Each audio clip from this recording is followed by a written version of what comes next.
सभी साथियों को जय हिंद। दोस्तों, मैं आपका दोस्त, आपका मित्र डॉक्टर अशोक शर्मा आप सब लोगों का एक बार फिर से आपके अपने चैनल डॉक्टर अशोक शर्मा में स्वागत करता हूं। दोस्तों, इस सेशन में हम द हिंदू न्यूज़पेपर है उसका एडिटोरियल देखेंगे और उस एडिटोरियल के माध्यम से इंग्लिश सीखने और सिखाने का प्रयास करेंगे। इस सेशन में हम वोकैबुलरी, कंप्रहेंशन, ये सब चीज़ें देखने का प्रयास करेंगे।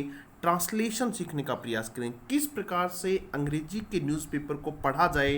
वे साथी जो बिगिनर्स हैं, अंग्रेजी की तैयारी शुरू करना चाहते हैं, शुरू कर रहे हैं, उनको अंग्रेजी का डर लगता है, उन लोगों को हम ये डर दूर करने का प्रयास करेंगे। और ये आज का द हिंदू है, इस द हिंदू के इस एडिटोरियल की आज हम चर्चा करेंगे। एडिटोरियल किससे संबंधित है मैं आप लोगों को बता दूं कि एडिटोरियल का संबंध अभी हमारे जो पीएम हैं मिस्टर नरेंद्र मोदी, ये लेह गए थे और वहाँ से इन्होंने जो एड्रेस किया, जो अपना संबोधन दिया, उस संबोधन के बारे में ये एडिटोरियल है, ये आर्टिकल है। क्या है देखिएगा, तीन मैसेज, यानी उन्होंने जो एड्रेस दिया उसको तीन प्रकार के मैसेज हैं उसमें, तीन लोगों के लिए मैसेज हैं, 3 डायमेंशनल मैसेज हैं उसमें, त्रिआयामी मैसेज उसमें हैं। अब त्रिआयामी किस प्रकार से तीन अलग अलग मैसेज हैं उसमें, वो सब हम इसमें पढ़ने की कोशिश करेंगे। यहाँ से जो ग्रामर पढ़नी है वो ये पढ़नी है कि ये जो मैसेज वर्ड है ये नाउन है और इससे पहले जो वर्ड यूज हुआ है ये थ्री डिटरमिनर है। ये थ्री क्या है? डिटरमिनर है। ठीक है, तो नाउन से पहले एडजेक्टिव और ये डिटरमिनर है, यानी डिटरमिनर भी एडजेक्टिव का ही एक हिस्सा माना जाता है। तो आप लोग इसमें पार्ट ऑफ स्पीच में ये क्या है? नाउन है और ये क्या है? डिटरमिनर। क्लियर है? आगे देखिएगा, एट लेह में ये जगह का नाम है। एट प्रीपोजिशन है, किसी जगह के लिए अपन एट प्रीपोजिशन का प्रयोग कर सकते हैं। छोटे स्थानों के लिए जो निश्चित जगह होती है उसके लिए किसका प्रयोग करते हैं? एट का प्रयोग करते हैं। तो एट लेह में ये इसका सब्जेक्ट नहीं है। आपको किसी भी सेंटेंस का सब्जेक्ट और वर्ब पहचानना बहुत ज़रूरी है। जब आप उस सेंटेंस का सब्जेक्ट पहचान लेते हैं और उस सेंटेंस की वर्ब पहचान लेते हैं, तब आप उसको ठीक तरीके से समझने की स्थिति में आ जाते हैं। तो ये एट ले ये एडवर्बियल है, ये स्थान बता रहा है और स्थान बताने वाले शब्दों को एडवर्बियल कहा जाता है। ये एडवर्बियल है, ये एट प्रेपोजिशन और उसके बाद लेह नाउन है। तो प्रेपोजिशन प्लस नाउन ये एडवर्बियल होते हैं, यानी जगह है। उसके बाद देखिएगा, PM Modi had different messages. PM Modi ये सब्जेक्ट है, यहाँ से पीएम मोदी ये सेंटेंस का सब्जेक्ट है। PM Modi had different messages, उसके अलग अलग मैसेजेस थे। ये हैड यहाँ वर्ब है, had different messages for India, किसके लिए? भारत के लिए। जब पीएम मोदी ने एड्रेस किया तब उसके अलग अलग मैसेज थे, किसके लिए? फॉर इंडिया, भारत के लिए, चाइना के लिए, एंड द वर्ल्ड कम्युनिटी, और पूरे विश्व समुदाय के लिए, और पूरे के पूरे विश्व समुदाय के लिए। वर्ल्ड कम्युनिटी का मतलब होता है वर्ल्ड, संसार, विश्व, और कम्युनिटी यानी समाज, यानी पूरे विश्व के लिए, भारत के लिए, चाइना के लिए जब वो एड्रेस कर रहे थे तो उन तीनों के लिए अलग अलग मैसेज दे रहे थे। समझा आप लोग इसमें क्या कहना चाह रहा है?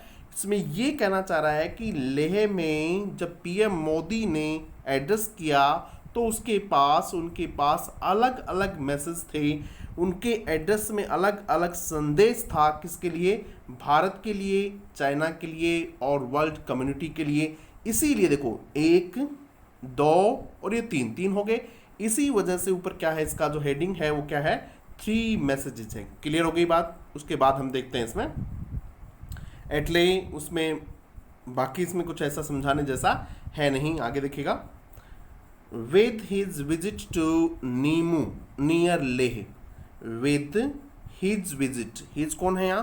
प्रधानमंत्री नरेंद्र मोदी, उनकी विजिट कहाँ?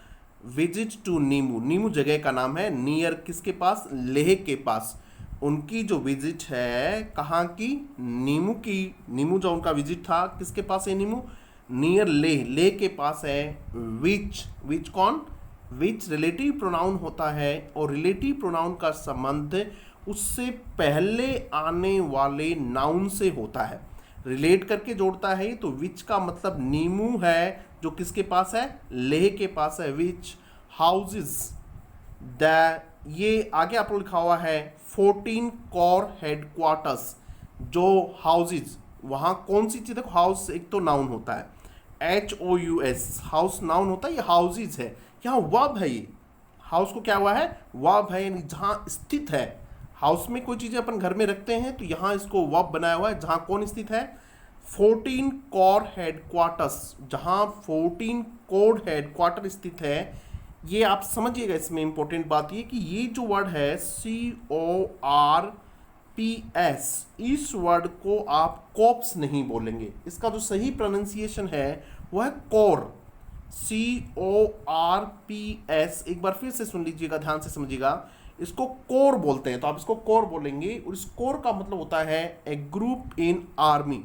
आर्मी में जो सोल्जर्स का एक समूह होता है छोटा, उस समूह को क्या कहते हैं, कोर कहते हैं। तो आप इसको कोर, 14 कोर्स हेडक्वार्टर्स, वहाँ कौन है, 14 कोर का जो है वो हेडक्वार्टर है, इंक्लूडिंग, और किसको शामिल करते हुए, द बेस हॉस्पिटल, और उनका एक बेस हॉस्पिटल भी है। देखिएगा कहाँ है, समझिएगा आप लोग। विद हिज विजिट टू नीमू, अपनी नीमू विजिट के साथ ही, जो कहाँ थी उसकी, नीमू कहाँ है, लेह के पास है। और उस नीमू में क्या है, वेस हाउसेज द 14 कोर हेडक्वार्टर्स, जहाँ 14 कोर का हेडक्वार्टर है, साथ किसको शामिल करते हुए, वहाँ बेस हॉस्पिटल भी शामिल है, यानी वहाँ इनका हेडक्वार्टर और एक क्या है, बेस हॉस्पिटल है। प्राइम मिनिस्टर नरेंद्र मोदी ने अकम्प्लिश्ड सेवरल ऑब्जेक्टिव्स। अब देखिएगा, आप इसमें आप ये कहेंगे सर तो फिर इसमें सब्जेक्ट कहाँ है, इसमें सब्जेक्ट जो इस सेंटेंस का है वो ये सब्जेक्ट है, प्राइम मिनिस्टर नरेंद्र मोदी, ये सब्जेक्ट है। यहाँ देखिएगा, इसका पूरा का पूरा ये सब्जेक्ट है। प्राइम मिनिस्टर नरेंद्र मोदी ने अकम्प्लिश्ड सेवरल ऑब्जेक्टिव्स, कहाँ, अपनी विजिट के साथ ही, अपनी नीमू जो विजिट थी उसके साथ ही, इसको एक बार हटा दीजिएगा आप, कॉमा से कॉमा, तो आपको ज़्यादा अच्छे से समझ में आएगा।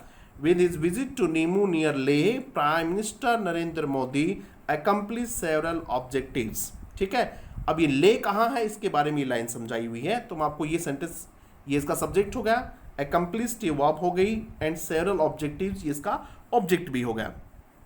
अकम्प्लिश का मतलब क्या होता है, किसी कार्य को पूर्ण करना। अकम्प्लिश का मतलब होता है किसी कार्य को पूर्ण करना, कोई चीज प्राप्त कर लेना। अटेन, ATTAIN, अटेन वर्ब होता है, उसको अकम्प्लिश कहते हैं, अटेन। या फिर एक वर्ड और लिख सकते हैं आप लोग भी, अचीव, ACHIEV, अचीव यानी प्राप्त करना, अटेन यानी भी प्राप्त करना होता है। अकम्प्लिश, आप किसी कार्य को पूर्ण करके कोई काम पूरा कर लेते हो, प्राप्त कर लेते हो, उसके लिए वर्ड काम आता है अकम्प्लिश।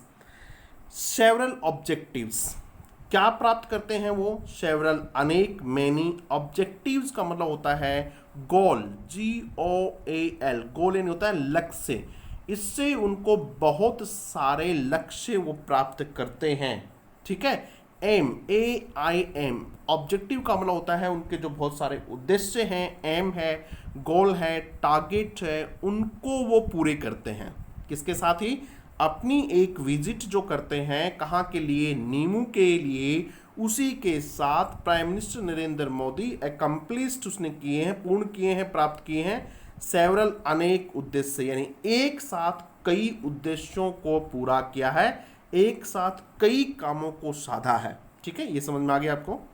उसके बाद आप लोग लिखिएगा, देखिएगा, ही विजिटेड सोल्जर्स, ही कौन, नरेंद्र मोदी, विजिटेड, उन्होंने विजिट किया, किनको, सोल्जर्स, इंजर्ड, सोल्जर्स वे जो घायल हो गए थे, during the Galwan clash of June 15, कब घायल हो गए थे, इंजर का मतलब होता है INJURD, इंजर्ड यानी घायल हो जाना, जो घायल हो गए थे, ड्यूरिंग यानी के दौरान, किसके दौरान, the Galwan clash of June 15, जो जून 15 को गलवान का जो क्लैश हुआ था, संघर्ष हुआ था, वहाँ जो कन्फ्रंटेशन हुआ था, क्लैश का मतलब होता है कन्फ्रंटेशन, CON, कन्फ्रंटेशन होता है CONFRONTATION, कन्फ्रंटेशन यानी एक लड़ाई या फाइट कह सकते हैं, FIGHT, फाइट कह सकते हैं, क्लैश कह सकते हैं, कन्फ्रंटेशन कह सकते हैं। ही विजिटेड, उसने विजिट किया, किनको विजिट किया, कहाँ गए, वो किन से मिलने गए, सोल्जर्स को मिलने गए। कौन से सोल्जर्स? इंजर्ड, जो घायल हो गए थे। कब? During the Galwan clash, Galwan झड़प के दौरान। कब? जो ये झड़प कब की थी? On June 15 of June 15। एक काम तो ये किया, एड्रेस्ड, और उन्हें संबोधित किया ट्रूप्स। किनको? ट्रूप्स को। ट्रूप्स का मतलब होता है सेना की जो टुकड़ियां होती हैं। इन्वॉल्व यानी जो शामिल थी, और उन लोगों को, उन ट्रूप्स को एड्रेस किया जो शामिल थी इन किसमें? Stand of. स्टैंड ऑफ का मतलब होता है गतिरोध। जो किसमें शामिल थी?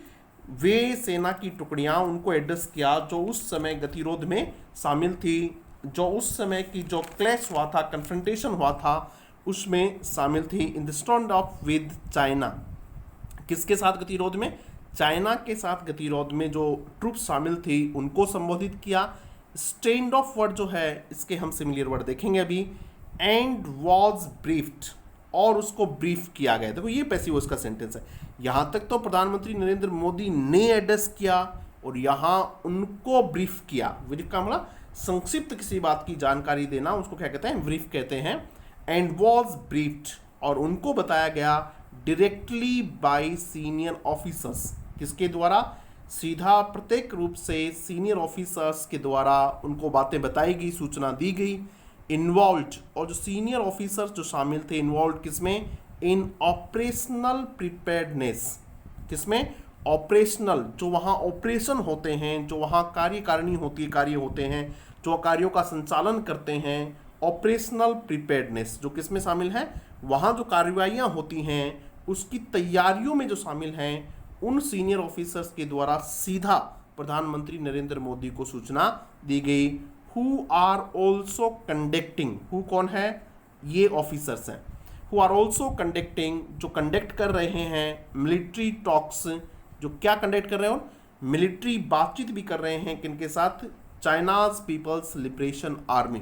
ये चाइना की आर्मी का नाम है, चाइना की पीपल्स लिबरेशन आर्मी। वे सैनिक जो सीधे सीधे शामिल हैं किसमें? ऑपरेशनल प्रिपेयर्डनेस में, और जो बातचीत भी कर रहे हैं, कंडक्टिंग मिलिट्री टॉक्स किनके साथ?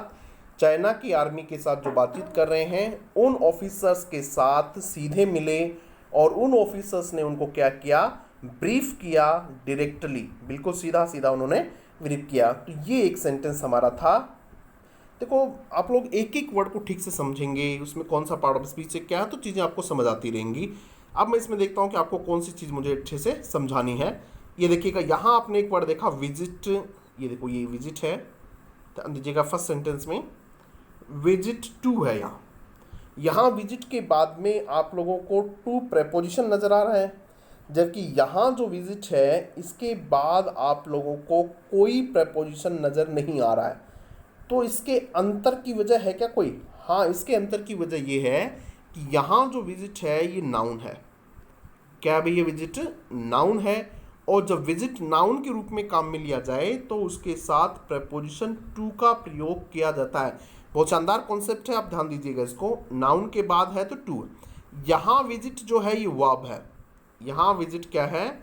वर्ब है, क्रिया है, और जब विजिट को क्रिया के रूप में काम में लिया जाए तब उसके साथ किसी प्रकार का प्रेपोजिशन का प्रयोग नहीं किया जाना चाहिए। तो ये चीज़ें जो है, इन चीज़ों को आप अच्छे से समझ लें। दो चीज़ें मैंने आप लोगों को समझा दी। उसके बाद देखिएगा, बाकी ऐसा कुछ इसमें है नहीं। स्टैंड ऑफ जो वर्ड था इसके हमने सिमिलर वर्ड देख लिए हैं, देख लेते हैं एक बार क्या है। डेडलॉक होता है, DEADLOCK, डेडलॉक गतिरोध होता है। डेडलॉक का मतलब क्या होता है? गतिरोध होता है। स्टेलमेट एक वर्ड होता है, STALEMAT, स्टेलमेट होता है, MAT, स्टेलमेट होता है, ठीक है। MAT है भैया, ध्यान रखना। उसके बाद में एक इम्पेस वर्ड भी होता है, IMPASSE, ये वर्ड भी क्या होता है? गतिरोध होता है। इन्वॉल्व का मतलब शामिल करना होता है, किसी चीज़ में अपन शामिल होते हैं तो क्या कहलाता है? इन्वॉल्व कहता है। उसके बाद इसमें इस प्रकार का कोई वर्ड नहीं है जिसको आप लोगों को बहुत ज़्यादा देखने की आवश्यकता हो। आगे देखिएगा, इन हिज स्पीच, किसके स्पीच में? प्राइम मिनिस्टर नरेंद्र मोदी ने अपने स्पीच में कहा किनको? टू सोल्जर्स के लिए अपने जो स्पीच थे कहा एट नीमू। ये भी देखो इसमें सब्जेक्ट नहीं है, सब्जेक्ट यहाँ से शुरू होता है ही एड्रेस्ड, उसने एड्रेस किया डिफरेंट ऑडियंसेस, अलग अलग ऑडियंसेस को उन्होंने संबोधित किया। अब देखिए ऑडियंस जो वर्ड होता है ये AUDIENC, ये यहाँ तक भी प्लूरल है ऑडियंस, ठीक है। ये इसका ऑडियंसेस नहीं बनाते हैं सामान्यतया। जब आप पे किसी कोई कार्यक्रम वगैरह होता है और बहुत सारे लोग एक ही कार्यक्रम में बैठे रहते हैं तो सबके सब ऑडियंस होते हैं, वो सारे के सारे मिली को लिख के उनको क्या कहते हैं? ऑडियंस कहते हैं, ऑडियंसेस नहीं कहते हैं। लेकिन जब अलग अलग ऑडियंस होते हों, यानी इस कार्यक्रम की ये ऑडियंस, इस कार्यक्रम की ये ऑडियंस और कुछ तीसरे कार्यक्रम की ये ऑडियंस, तब उनको क्या कहा जा सकता है? ऑडियंसेस कहा जा सकता है। तो ये बात आप समझ लीजिएगा।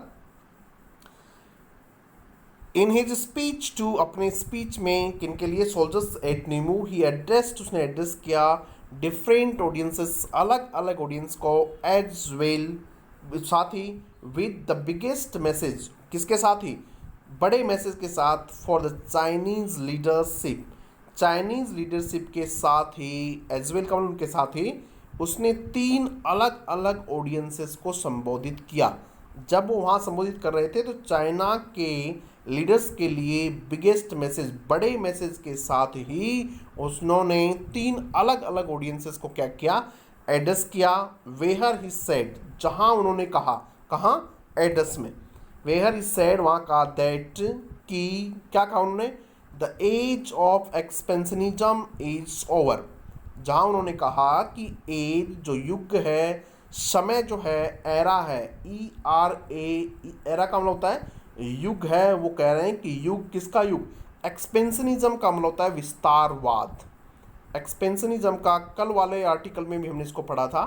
एक्सपेंशनिज्म का मतलब विस्तारवाद, जहां उन्होंने कहा कि विस्तारवाद का जो युग है, विस्तारवाद का जो एरा है, विस्तारवाद का जो समय है, वो अब ओवर हो गया, अब वो समाप्त हो गया है। ऐसा किसने कहा? पीएम नरेंद्र मोदी ने अपने एड्रेस में वहाँ कहा। कॉलिंग, कहते हुए, दिस, क्या कहते हुए? कॉलिंग का मतलब संबोधित करते हुए, कहते हुए, this the era of evolution और डेवलपमेंट, और कहते हुए दिस, इसको, किसको? एरा का मतलब युग होता है, इवोल्यूशन विकास, और डेवलपमेंट भी विकास होता है, जिसको विकासवाद हिंदी में लिखा हुआ। Calling the, mister Modi said, mister Modi ने कहा दैट की the era of colonial expansion, किसका एरा? युग, किसका? कॉलोनियल, जो विस्तारवाद का जो एरा था, किसका? जो अपन किसी का अपना औपनिवेशिक विस्तारवाद, कॉलोनियल का मतलब होता है औपनिवेशिक, औपनिवेशिक जो विस्तारवाद था उसका समय चला गया है, उसका समय चला गया है। Era of colonial expansion, expansion का मतलब विस्तार होता है, देखो एक्सपेंड यानी होता है फैलाना, AXPAND, एक्सपेंड इन फैलाना होता है, उसी से क्या बना हुआ है? एक्सपेंशन बना हुआ है, उसी से एक्सपेंशनिज्म बना है, विस्तारवाद। एरा का मतलब एज होता है, युग होता है। उन्होंने कहा कि विस्तारवाद का समय अब चला गया है, वो दिन अब लद गए हैं। ही सेड, उसने कहा, इन द पास्ट, किसने कहा? पीएम नरेंद्र मोदी ने कहा दैट कि इन द पास्ट, पुराने समय में, एक्सपेंशनिस्ट जो विस्तारवादी ताकतें थी, एक्सपेंशनिस्ट फोर्सेस, कैसी ताकतें? फोर्सेस नाउन है, एक्सपेंशनिस्ट विस्तारवादी ये एडजेक्टिव है इसका, जो विस्तारवादी ताकतें थी, have done great harm to humanity and, उन्होंने, किन्होंने? जो विस्तारवादी ताकतें थी, हैव डन ग्रेट हार्म, उन्होंने बहुत नुकसान पहुंचाया है। हैज है प्लस थर्ड फॉर्म, आप समझते हैं कौन सा टेंस है। हैव डन ग्रेट हार्म, उसने बहुत नुकसान पहुंचाया है, किसको? ह्यूमैनिटी को, मानवता को। एंड हैड बीन इरेज्ड, देखो यहाँ तक तो सेंटेंस एक्टिव वॉइस का है। नुकसान किसने पहुंचाया है? इन लोगों ने नुकसान पहुंचाया है, एक्सपेंशनिस्ट फोर्सेस ने, विस्तारवादी ताकतों ने। और यहाँ सेंटेंस पैसिव वॉइस का हो जाता है, और वे, यही सब्जेक्ट है वापस, कौन सा? Expansionist forces had been erased और फोर्स्ड टू रिलेंट, और उनको इरेज कर दिया गया है, उनको साफ कर दिया गया है, उनको मिटा दिया गया है, उनको डिस्ट्रॉय कर दिया गया है, DESTROYED, उनको क्या कर दिया गया है? किनको? विस्तारवादी ताकतों को। या तो मिटा दिया गया है, और फोर्स टू रिलेंट, या फिर उनको झुकने के लिए बाध्य कर दिया गया है। फोर्स्ड का मतलब होता है कंपेल्ड, COMPELLED, कंपेल्ड यानी होता है बाधित करना। फोर्स्ड, रिलेंट, रिलेंट का मतलब होता है झुकाने के लिए या झुकने के लिए। रिलेंट का मतलब यील्ड, YIELD, यहाँ इसका ये अर्थ है झुकना। और झुकने के लिए या तो उन ताकतों को क्या कर दिया गया है, नष्ट कर दिया गया है, या उन ताकतों को झुकने के लिए बाध्य कर दिया गया है। अब वो ताकतें नहीं बची। कौन सी ताकतों की बात कर रहा है भैया, ये कौन सी ताकतों की, विस्तारवादी ताकतों की। किनकी, विस्तारवादी ताकतों की। और विस्तारवादी ताकतों के लिए इंग्लिश में कौन सा शब्द काम में लिया गया है, ये काम में लिया है एक्सपेंसिव फोर्सेस। एक्सपेंसिव फोर्सेस लिया गया है, हैव ग्रेट डम, ये हो गया। उसके बाद देखिए द मैसेज टू बीजिंग, आप बता रहा 3 लोगों को क्या मैसेज था। The message to Beijing was this, Beijing China के लिए मैसेज ये था कि it must not engage in territorial aggression, इसको शामिल नहीं होना चाहिए। मस्ट मॉडल है, बिल्कुल शामिल नहीं होना चाहिए। इंगेज यानी शामिल होना। इन टेरिटोरियल एग्रेशन, अग्रेशन का मतलब होता है आगे बढ़ के किसी की ज़मीन को हथियाना, आगे बढ़ के हिंसक कार्रवाई करना, उसको अग्रेशन कहते हैं। तो क्या कह रहा है कि उसको टेरिटोरियल, क्षेत्रीय अग्रेशन यानी क्षेत्रीय विस्तारवाद में शामिल नहीं होना चाहिए। अग्रेशन का मतलब हिंसा कह दो, चाहिए आप लोग, किसी दूसरे की चीज़ों को हड़पना होता हो, पहले अटैक करना हो, वो सब अग्रेशन कहलाता है। तो उसने कहा चाइना को कि चाइना को इस प्रकार के टेरिटोरियल, टेरिटोरियल का मतलब होता है किसी की क्षेत्र भूमि जो होती है, जिस तरह से भारत का पूरा क्षेत्र ये है तो इसकी टेरिटरी है, तो उसको टेरिटोरियल अग्रेशन में शामिल नहीं होना चाहिए। अक्रॉस इट्स बाउंड्रीज, किसके पार, इसकी बाउंड्रीज के पार। चाइना की जो बाउंड्रीज हैं उस बाउंड्रीज से बाहर उसको किसी प्रकार के अग्रेशन की आवश्यकता नहीं है, नहीं निकलना चाहिए। अक्रॉस इट्स बाउंड्रीज, अक्रॉस यहाँ से यहाँ, विद कंट्रीज, उन देशों के साथ। कौन से देश, फ्रॉम सेंट्रल एशिया, जो मध्य एशिया के देश हैं वो, टू साउथ चाइनीज सी, कहाँ से, फ्रॉम, कहाँ से शुरू होके भी, मध्य एशिया के देश से लेके साउथ चाइना सी तक के लोगों को, के देशों तक, वहाँ क्या नहीं शामिल होना चाहिए, उसको टेरिटोरियल अग्रेशन में शामिल नहीं होना चाहिए। और उनमें कौन शामिल है, इंक्लूडिंग इंडिया, भारत भी उसमें शामिल है। And it must also recall, और इसको ये बात याद करनी चाहिए। रिकॉल का मतलब तो पुरानी बातों को याद करना।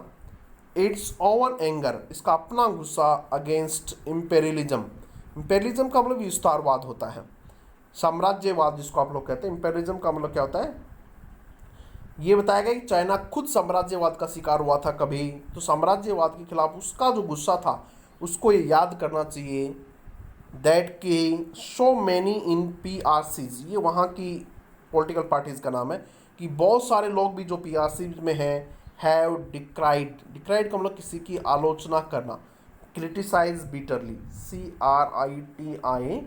CRITICIZ, क्रिटिसाइज बिटरली, कि जिस इम्पीरियलिज्म को उसकी पार्टी में खुद में बहुत सारे लोगों ने क्या किया है, आलोचना की है। इस बात को उसको ध्यान में रखते हुए किसी प्रकार के टेरिटोरियल अग्रेशन में शामिल नहीं होना चाहिए। डिस्पाइट, डिस्पाइट का मतलब के बावजूद, डिस्पाइट द फैक्ट, इस तथ्य के बावजूद। ग्रामर की बात यह है कि डिस्पाइट के बाद कभी भी ऑफ का प्रयोग नहीं होता है, DESPITE, डिस्पाइट के बाद ऑफ का प्रयोग नहीं होता है। जबकि इसी के सिमिलर वर्ड होता है इंस्पाइट, इन स्पाइट के बाद ऑफ का प्रयोग किया जाता है। एरर में बहुत बार पूछा जाता है, इसलिए आप ध्यान रखेंगे इस बात का। Despite the fact that he did not once name China, despite the fact, इस तथ्य के बावजूद कि he did not once name, उसने एक बार भी नाम नहीं लिया। यहाँ जो नेम है ये वर्ब है, डिड नॉट हेल्पिंग वर्ब है, नेम नाम नहीं लिया, किसका, चाइना का एक बार भी नाम नहीं लिया। द मैसेज अपीयर्ड, मैसेज ऐसा प्रतीत होता है, to have hit home, hit home का मतलब सही जगह लगना। फिर भी ऐसा लगता है, अपीयर से नहीं, ऐसा लगता है कि मैसेज सही जगह लगा है, एक बार भी चाइना का नाम नहीं लिया, फिर भी ऐसा लगता है कि तीर बिल्कुल सही जगह लगा है। To have hit home with the Chinese embassies, किसके साथ, कि चाइना की जो एम्बेसी है इन दिल्ली, दिल्ली में इश्यूइंग, उन्होंने क्या किया है कि इश्यू किया है डेनियल, एक मना, डेनियल का मतलब तो मना करना, उन्होंने एक मना का एक लेटर जारी किया है, उन्होंने इस बात को मना किया है। डिनाई यानी मना करना होता है, DENY डिनाई, डिनाई यानी होता है मना करना, किसी बात को रिफ्यूज करना। That it had made any expansionist move, उसने मना किया है कि उसने किसी प्रकार का कोई एक्सपेंशनिस्ट मूव नहीं किया है। मूव यानी कदम उठाना, एक्सपेंशनिस्ट का मतलब विस्तारवादी, कि चाइना की जो एम्बेसी है उस एम्बेसी ने ये इश्यू किया है, इस बात को नकारा है कि उसने किसी प्रकार का एक्सपेंशनिस्ट जो विस्तारवादी है वो किसी प्रकार का मूव, कदम नहीं उठाया है। इसका मतलब उनका नाम लेके नहीं कहा, लेकिन बात फिर भी कहाँ लगी है, बिल्कुल सही जगह लगी है। उसके लिए क्या शब्द काम में लिया है, उसके लिए ये शब्द काम में लिया है हिट, ये देखिएगा टू हिट, ये शब्द है टू हैव हिट होम, बिल्कुल सही जगह लगी है बात। आगे देखिएगा, हम इसको आगे पढ़ने का प्रयास करते हैं। The prime minister also addressed other countries, prime minister ने बाकी देशों को भी एड्रेस किया है। To address other countries, other के साथ जो नाउन आता है वो प्लूरल होता है, ध्यान रखिएगा। दैट की, दैट आर व्यूइंग, कौन से देश हैं अदर कंट्री, जो देख रहे हैं, व्यू यानी होता है देखना, जो देख रहे हैं। द ग्रोइंग सीरियसनेस, बढ़ती हुई गंभीरता, ग्रो यानी लगातार बढ़ रही है, सीरियसनेस गंभीरता, of the 2 month long stand of, किसकी गंभीरता, 2 महीने के लगातार जो गतिरोध है उसकी बढ़ती हुई गंभीरता को देख रहे हैं। विद कंसर्न, पूरी चिंता के साथ, कंसर्न का मतलब यहाँ केयर होता है, पूरी चिंता के साथ, पूरी परवाह के साथ। एज ही स्पोक, जैसा कि उसने कहा, about India's tradition of peace with bravery, जैसा कि उसने बताया भारत की ट्रेडिशन जो क्या है, पीस, शांति, किसके साथ, बहादुरी के साथ, यानी शांत तो हैं हम लोग, शांति प्रिय हैं, लेकिन फिर भी क्या है, बहादुर हैं। उन्होंने एक, आज वाले में तो नहीं लिखा हुआ है, कल वाले में लिखा हुआ, मुझे याद आ रहा है एक सेंटेंस, कि bravery is the pre requisite of peace, bravery is pre requisite for piece, बहादुरी शांति की पूर्व शर्त है। अगर आप शांत रहना चाहते हैं, आप शांति चाहते हैं, तो पहले आपको क्या रहना पड़ेगा, बहादुर होगा, तभी आपको कोई शांत रहने देगा, तभी शांति मेंटेन हो पाती है। As spoke about India's tradition, Bharat की परंपरा of peace with bravery, indicating, ये संकेत देते हुए, इंडिकेटिंग का मतलब संकेत देते हुए, दैट डिप्लोमेटिक ऑप्शंस, डिप्लोमेटिक, कूटनीतिक, डिप्लोमेटिक का मतलब कूटनीतिक, ऑप्शंस हैं जो विकल्प हैं, वुड बी एग्जॉस्टेड, उनको पूरी तरह से काम में लिया जाएगा। एग्जॉस्ट का मतलब होता है अंत तक काम में लेना, पूरी तरह काम में ले जाएगा। बिफोर एनी एक्शन, किसी भी एक्शन से पहले, का मतलब क्या हो, अभी वो ये कहना चाह रही, कोई भी बड़ी एक्शन से पहले जो कूटनीतिक ऑप्शन से विकल्प है उन सबको काम में लिया जाएगा। जब कोई विकल्प नहीं बचेगा तब जाके फिर क्या होगा, कोई एक्शन होगा, ऐसा कहने चाह रहे हैं। तो देखो 3 मैसेज हो गए ना, चाइना को बता दिया, पूरे विश्व को बता दिया। अब टू हिज डोमेस्टिक ऑडियंस, अपने जो घरेलू उनके ऑडियंस हैं, घरेलू हमारे देश के। द एड्रेस सिग्निफाइड, एड्रेस ने सिग्निफाइड महत्व बताया, the governments determination, address signified, address ने गवर्नमेंट डिटर्मिनेशन, गवर्नमेंट के जो दृढ़ निश्चय हो उसको सिग्निफाई किया। टू फेस द चैलेंजेस, क्या करने को, चैलेंज, चुनौतियों को फेस करने को। Eight the line of actual control, कि वो किस प्रकार से इस बात को जो रेखांकित किया, ये मान लो कि सरकार के दृढ़ निश्चय को, क्या के दृढ़ निश्चय को, किस बात के लिए, टू फेस द चैलेंजेस, चुनौतियों का सामना करने की, कहाँ, at the line of control, and to focus on national priorities, और किस बात पे फोकस करने को संबोधित किया, ऑन नेशनल प्रियोरिटीज़, राष्ट्रीय प्राथमिकता, प्रियोरिटी यानी प्राथमिकता, ऑफ इंफ्रास्ट्रक्चर, इंफ्रास्ट्रक्चर होता है संरचना, अधिसंरचना जो होती है, एंड इकोनॉमिक डेवलपमेंट, और राष्ट्रीय प्राथमिकता किसकी, हमारी जो अधोसंरचना है उसकी और इकोनॉमिक डेवलपमेंट की प्राथमिकता को सिग्निफाइड किया, इकोनॉमिक आर्थिक जो डेवलपमेंट है विकास है उसकी बात को। फाइनली ही एड्रेस्ड, आखिरकार उसने एड्रेस किया द सोल्जर्स देमसेल्फ, उन सोल्जर्स को खुद को भी संबोधित किया। एज जैसे ही spoke of the valour, valour का मतलब होता है ब्रेवरी, बहादुरी। As he spoke of the valour of the man, उन लोगों की बहादुरी के बारे में बात की, हु हैड बीन इंगेज्ड, जो शामिल थे, इन द क्लेसेस, क्लेसेस यानी वहाँ लड़ाई में, क्लेस वर्ड पहले भी है, हम इसके मीनिंग देख चुके हैं। अलॉन्ग द एलएसी, एलएसी के साथ यहाँ जो क्लेसेस हो रहे थे, जो कन्फ्रंटेशन हो रहे थे, जो लड़ाई हो रही थी, जो उसमें शामिल थी, उनकी बहादुरी का जिक्र किया। इंक्लूडिंग किसको शामिल करते हुए, गलवान कन्फ्रंटेशन, गलवान घाटी का जो क्लेश था, जो झगड़ा था, उसको शामिल करते हुए। इन विच 20 इंडियन सोल्जर्स वर किल्ड, जिसमें 20 भारतीय मारे भी गए थे। तो आज का हमारा ये सेशन था। यदि आपको सेशन ठीक लगा हो तो अपने साथियों के साथ जरूर साझा कीजिएगा, इसको लाइक कीजिएगा, शेयर कीजिएगा। Thank you very much.